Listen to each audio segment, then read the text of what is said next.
जय श्री राम। आज हम सुनेंगे भगवान राम के मृत्यु की कथा। धरती पर भगवान राम ने अपने सारे काम कर लिए थे, अब उनकी मृत्यु का वक्त सामने आ गया था।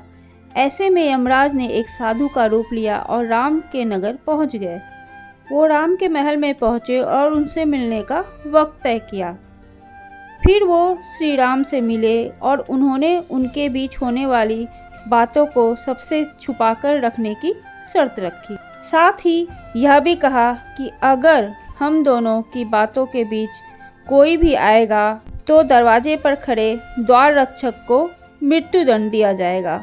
श्री राम ने साधु का रूप धारण किए यमराज की बात मान ली और हनुमान जी के न रहने पे राम जी ने अपने भाई लक्ष्मण को द्वारपाल बना दिया। फिर यमराज ने अपने असली रूप में आए और बोले, भगवान, आपका पृथ्वी पर जीवन पूरा हो चुका है, अब आपका अपने लोक लौटने का वक्त आ गया है। यमराज और भगवान राम के बीच बातचीत चल ही रही थी कि उसी वक्त दरवाजे पे ऋषि दुर्वासा पहुंच गए। उन्होंने लक्ष्मण को दरवाजे से हटने को कहा और अंदर जाने की जिद पर अड़ गए। लक्ष्मण ने मना किया तो वह श्री राम को श्राप देने की बात करने लगे। लक्ष्मण काफ़ी परेशान हो गए। अगर श्री राम की बात नहीं मानी तो उन्हें मरना पड़ेगा और अगर ऋषि की बात नहीं मानी तो श्री राम को श्राप लगेगा।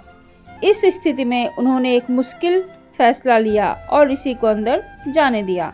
बातचीत के बीच ऋषि को देख भगवान श्री राम चिंतित हो गए कि अब उनको लक्ष्मण को मारने की सजा देनी पड़ेगी। ऐसे में भगवान राम ने लक्ष्मण को नगर से निकाल दिया। लक्ष्मण ने अपने भाई के वादे को निभाने के लिए सरयू नदी में जाकर जल समाधि ले ली।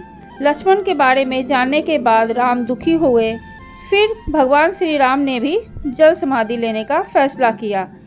श्री राम भी सरयू नदी में जल समाधि लेने के लिए निकल पड़े।